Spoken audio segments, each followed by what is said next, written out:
എന്തൊക്കെയുണ്ട് വിശേഷങ്ങള്? എല്ലാവർക്കും സുഖം തന്നെയല്ലേ? ഞങ്ങളുടെ സുഖമായിരിക്കുന്നു.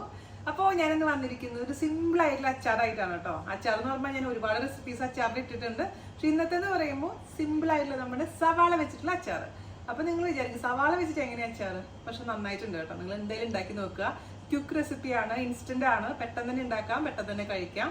അപ്പോൾ ഈ വീഡിയോ മാക്സിമം ഷെയർ ചെയ്യുക, നമ്മളെന്ന് സപ്പോർട്ട് ചെയ്യാം. ഒട്ടും താമസിച്ചിട്ട് നമുക്ക് എങ്ങനെയാണ് രുചികരമായ സവാള വെച്ചിട്ടുള്ള അച്ചാർ തയ്യാറാക്കാം എന്ന് നോക്കിയിട്ട് വരാം. ഓക്കെ, അപ്പോൾ നമുക്ക് എങ്ങനെയാണ് വളരെ ടേസ്റ്റി ആയിട്ടുള്ള അതേസമയം ഈസി ആയിട്ടുള്ള ഇൻസ്റ്റൻ്റ് ആയിട്ടുള്ള സവാള വെച്ചിട്ടുള്ള അച്ചാർ തയ്യാറാക്കാമെന്ന് നോക്കാം കേട്ടോ.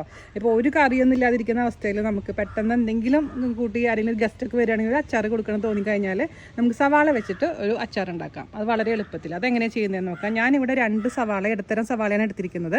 വളരെ നൈസായിട്ട് അങ്ങ് മുറിച്ചെടുക്കുക. അത് നമുക്കൊരു പാത്രത്തിലോട്ട് ഇട്ട് കൊടുക്കാം കേട്ടോ. അതിലോട്ട് നമുക്ക് 2 പച്ചമുളക് വളരെ നൈസാക്കി അരിഞ്ഞത് ചേർത്ത് കൊടുക്കാം. അതേപോലെ തന്നെ ഒരല്പം മാത്രം ഇഞ്ചി കുനുകുനുവാ അരിഞ്ഞത് ചേർത്ത് കൊടുക്കാം. കുറച്ച് കറിവേപ്പില, അതേപോലെ തന്നെ ഇഷ്ടമുണ്ടെങ്കിൽ മാത്രം കുറച്ച് വെളുത്തുള്ളി, 2 വെളുത്തുള്ളി വളരെ നൈസാക്കി അരിഞ്ഞതാണ് ഇട്ട് കൊടുത്തിട്ടുണ്ട്. പിന്നെ നമുക്ക് ചേർത്ത് കൊടുക്കേണ്ടത് 1/4 ടീസ്പൂൺ മഞ്ഞൾപ്പൊടി. അതേപോലെ തന്നെ ഓരോരുത്തരുടെ എരിവനുസരിച്ച് ചേർക്കണം മുളകിൻ്റെ അളവ്. എരിവുള്ള മുളക് പൊടി 2 ടേബിൾ സ്പൂൺ. പിന്നെ നോക്കിയിട്ട് വേണമെങ്കിൽ മാത്രം എക്സ്ട്രാ ചേർത്ത് കൊടുത്താൽ മതി. ആദ്യം തന്നെ ഒരുപാട് ഇടണ്ട കേട്ടോ. പിന്നെ ഇതിലേക്ക് ഞാൻ ചേർത്ത് കൊടുക്കാൻ പോകുന്നത് ഒരു 1/4 ടീസ്പൂൺ ഉലുവ പൊടിച്ചത്, വറുത്ത് പൊടിച്ചത് ഉലുവയാണ്. ഒരു 1/4 ടീസ്പൂണോളം കായത്തിൻ്റെ പൊടി. പിന്നെ നമുക്ക് ചേർത്ത് കൊടുക്കുന്നത് അതിലോട്ട് ഉപ്പാണ്. ആദ്യം തന്നെ 1/2 ടീസ്പൂൺ ഉപ്പ് ചേർത്ത് കൊടുക്കാം. പിന്നെ ആവശ്യമുണ്ടെങ്കിൽ മാത്രം എക്സ്ട്രാ ചേർത്ത് കൊടുക്കാം. ഇതെല്ലാം കൂട്ടി നന്നായിട്ട് അങ്ങ് കൈ ഞരടി കൊടുക്കാം. എന്നിട്ട് നമുക്കൊരു 10 മിനിറ്റ് ഒക്കെ അടച്ച് വെക്കുകയാണെങ്കിൽ ഈ സവാളയിൽ നിന്നുള്ള വെള്ളമൊക്കെ ഇങ്ങനെ ഇറങ്ങിക്കോളും കേട്ടോ. അങ്ങനെ കുറച്ചും കൂടെ നന്നായിരിക്കും. പിന്നെ ഇത് 2 തരത്തിൽ ചെയ്യാം. നിങ്ങൾക്കിപ്പോൾ ഇത് സവാള വഴറ്റണം എന്നുണ്ടെങ്കിൽ ജസ്റ്റ് ഒന്ന് എണ്ണയിലിട്ട് വഴറ്റിയതിന് ശേഷം ചൂടാറിയതിന് ശേഷം നമുക്ക് സെയിം റെസിപ്പി ചെയ്യാം. ഞാനിപ്പോൾ സവാള വഴറ്റുന്നില്ല, വഴറ്റാതെ തന്നെ പച്ചയ്ക്കാണ് ചെയ്യുന്നത് കേട്ടോ. അപ്പോൾ നിങ്ങൾക്ക് അങ്ങനെ ഒരു പച്ച ടേസ്റ്റ് ഇഷ്ടമില്ല എന്നുണ്ടെങ്കിൽ ജസ്റ്റ് ഒന്ന് വാട്ടിയെടുക്കുക. എന്നിട്ട് പിന്നെ ബാക്കി തണുത്തതിന് ശേഷം ഈ പറയുന്ന പൊടികളെല്ലാം ചേർത്തിട്ട് ഞാനും പറയാൻ പോകുന്ന കാര്യം ചെയ്താൽ മതി. അതെന്താണെന്ന് വെച്ചാൽ നിങ്ങളുടെ ഇഷ്ടത്തിനനുസരിച്ച് ചെയ്യാൻ മറക്കരുത്. ഇനി ഇതിലേക്ക് ഒരു പൊടി പഞ്ചസാര ചേർത്ത് കൊടുക്കണം. ആ സമയം കൊണ്ട് ഞാനിവിടെ റെഡിയാക്കി വെച്ചിരിക്കുന്നത് 1/2 ഗ്ലാസ് വെള്ളത്തിൽ ഒരു 1/4 ഗ്ലാസ് വിനീഗർ ഒഴിച്ചതിന് ശേഷം നന്നായി തിളപ്പിച്ചു.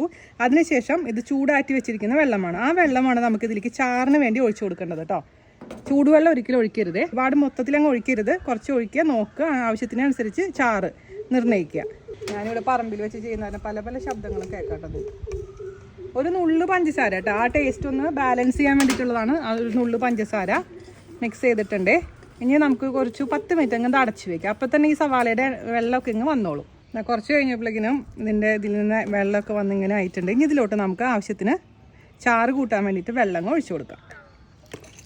നമുക്ക് നന്നായിട്ട് അങ്ങ് മിക്സ് ചെയ്തെടുക്കാം. ഞാൻ കുറച്ചും കൂടെ മുളക് പൊടി ഇട്ടിട്ടുണ്ട് കേട്ടോ. ഒരു 1/2 ടീസ്പൂൺ കൂടെ മുളക് പൊടി ചേർത്ത് കൊടുത്തിട്ടുണ്ട്. ഇത് നന്നായിട്ട് അങ്ങ് മിക്സ് ചെയ്ത് കൊടുക്കാം. അപ്പം നിങ്ങൾക്ക് എത്ര ചാറ് വേണം അതിനനുസരിച്ച് വേണേ നമ്മൾ ചേർക്കുന്ന വെള്ളത്തിൻ്റെ അളവ് തീരുമാനിക്കാൻ. ഇച്ചിരി ചാറ് പോലുള്ള അച്ചാറാണെങ്കിൽ കുറച്ചും കൂടെ ചാറ്. ഞാൻ പറയുന്നത് ഇൻസ്റ്റൻ്റ് ആണ്. കാറ്റ് കാറ്റ് കാറ്റ് കാറ്റ് കാറ്റ് കാറ്റ്.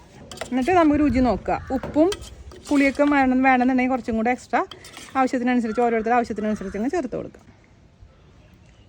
കുറച്ചും കൂടെ ചാറാവാം. കുറച്ചും കൂടി ഉപ്പ് വേണം. പുളിയൊക്കെ കറക്റ്റായിട്ടുണ്ട്.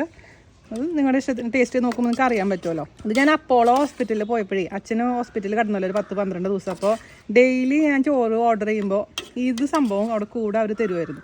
അങ്ങനെയാണ് ഞാനിത് കഴിച്ചിരിക്കുന്നത്. അപ്പോൾ എനിക്ക് നല്ല ഇഷ്ടപ്പെട്ടു. എളുപ്പത്തിൽ ചെയ്യാൻ പറ്റുന്നു. അപ്പോൾ ആ രുചി തന്നെ വന്നിട്ടുണ്ട് കേട്ടോ ചെയ്ത് നോക്കിയപ്പോൾ. അപ്പോൾ ഇതിലേക്ക് നമുക്ക് കാച്ചി ഒഴിക്കണേ. വെളിച്ചെണ്ണയിൽ കാച്ചാം, അതല്ലാന്നുണ്ടെങ്കിൽ നല്ലെണ്ണയിൽ കാച്ചാം. അതെന്താണെങ്കിലും കുഴപ്പമില്ല. അപ്പോൾ 4 ടേബിൾ സ്പൂൺ വെളിച്ചെണ്ണ അല്ലെങ്കിൽ നല്ലെണ്ണ ചൂടാക്കുക. ചൂടാക്കിയിരിക്കുന്ന അതിലോട്ട് 1/2 ടീസ്പൂൺ കടുക് ഇട്ട് കൊടുക്കുക. 2 വറ്റൽമുളക് ഇട്ട് കൊടുക്കുക. കറിവേപ്പില ഇട്ട് കൊടുക്കുക. താളിച്ചത് അത് ഇതിലേക്ക് അങ്ങ് ചൂടോടുകൂടി അങ്ങ് ഒഴിച്ചു കൊടുക്കുക. ഓക്കെ, മുകളിൽ നമ്മളെ വീഡിയോ എന്താ ചെയ്യുന്നതെന്ന് അറിയാൻ വേണ്ടിയിട്ട് കാണാൻ വേണ്ടിയിട്ട് അതിഥി വന്നിരിക്കുന്നത് കണ്ടോ. ചെമ്പോത്ത്, ഞങ്ങൾ ചെമ്പോത്ത് എന്നാണ് പറയുക. നമ്മുടെ ഗണപതിയുടെ പക്ഷി എന്ന് പറയുക ചെമ്പോത്തിനെ. നിങ്ങളുടെ നാട്ടിൽ എന്താ പേര് പറയണമെന്ന് എനിക്കറിയില്ല. നിങ്ങളുടെ നാട്ടിലെ പേരൊന്നും എനിക്ക് മെസ്സേജ് ഇതിൽ കമൻറ്റായിട്ട് പോസ്റ്റ് ചെയ്യാൻ മറക്കരുത് കേട്ടോ. ചെമ്പോത്ത് കുട്ടപ്പം വന്നിരിക്കും. എനിക്ക് ഭയങ്കര ഇഷ്ടമാണ് ചെമ്പോത്തിനെ കാണുമ്പോൾ നമുക്കൊരു ഐശ്വര്യം ഫീൽ ചെയ്യും. എന്തോ ഒരു നല്ലൊരു കാര്യം നടക്കാൻ പോണ പോലെ ഒരു ഫീലിംഗാണ് ഇങ്ങനത്തെ കിളികളെയൊക്കെ കാണുമ്പോൾ. വളരെ അപൂർവമായിട്ട് ഇപ്പോൾ ഇത് കാണുന്നുള്ളൂ കേട്ടോ. എപ്പോഴൊന്നും കാണാറില്ല. പണ്ട് എപ്പോഴും പറമ്പിലൊക്കെ ഉണ്ടാകുന്ന ഒരു പക്ഷിയാണിത്. ഇപ്പോൾ കണ്ടപ്പോൾ എനിക്ക് ഒരുപാട് സന്തോഷം തോന്നി. മൂപ്പര് തനിച്ചല്ല കേട്ടാ. മൂപ്പര് ഇണയുണ്ട്, കൂട്ടുണ്ട് മുകളിൽ. 2 പേരുണ്ട്. ഞാനിപ്പോഴാണ് കണ്ടത് 2 പേരെയും. കൊള്ളാം കൊള്ളാം. ഈ പറമ്പിലൊക്കെ നിന്നിട്ട് വീഡിയോ ഷൂട്ട് ചെയ്യുമ്പോൾ ഒരു പ്രത്യേക എനർജിയാണ്, നമുക്ക് ഭയങ്കര പോസിറ്റീവ് വൈബാണ്. അപ്പോൾ ഇതിലോട്ട് നമ്മൾ കാച്ചിയ എണ്ണ ഒഴിച്ചത്. ഇത് പ്രത്യേകിച്ച് ശ്രദ്ധിക്കണം, ചൂടോടുകൂടി ഒഴിക്കണം കേട്ടോ. കാരണം നമ്മളെ പൊടികളൊന്നുമേ വാട്ടിയിട്ടില്ല, പച്ചയ്ക്കാണ് നമ്മൾ പൊടി ഇട്ടിട്ടുണ്ടായിരുന്നത്. അതുകൊണ്ടാണ് ചൂടോട് കൂടിയുള്ള എണ്ണ, ഈ കടുക് താളിച്ച എണ്ണ ഒഴിക്കാൻ പറയുന്നത്. നമ്മൾ രുചിച്ച് നോക്കുക, എന്തെങ്കിലും കുറവുണ്ടെങ്കിൽ എക്സ്ട്രാ വേണമെന്നുണ്ടെങ്കിൽ ആഡ് ചെയ്ത് കൊടുക്കാം. അപ്പോൾ ഇത് ഇങ്ങനെ ഇൻസ്റ്റൻ്റ് ആയിട്ട് ഇത് പുറത്തധികം ദിവസം വെക്കാൻ പറ്റില്ല, ആവശ്യത്തിന് ഉപയോഗിക്കുക, അല്ലെങ്കിൽ ബാക്കിയുള്ളത് ഫ്രിഡ്ജിലെടുത്ത് വെക്കാം കേട്ടോ. വഴറ്റാത്ത കാരണമാണ് പുറത്ത് വെക്കാൻ പാടില്ല എന്ന് നമ്മൾ പറയാൻ കാരണം. ഒരു എമർജൻസി കേസിന് ഉണ്ടാക്കാൻ പറ്റുന്ന ഒരു അച്ചാർ. അപ്പോൾ എല്ലാവരും തയ്യാറാക്കി നോക്കി രുചി നോക്കട്ടെ.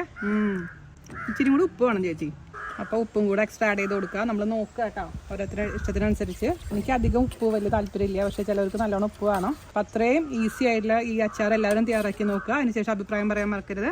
അപ്പോൾ അടുത്ത അടിപൊളിയായിട്ടുള്ള റെസിപ്പി ആയിട്ട് വരുന്നവരെ നന്ദി, നമസ്കാരം, താങ്ക് യു.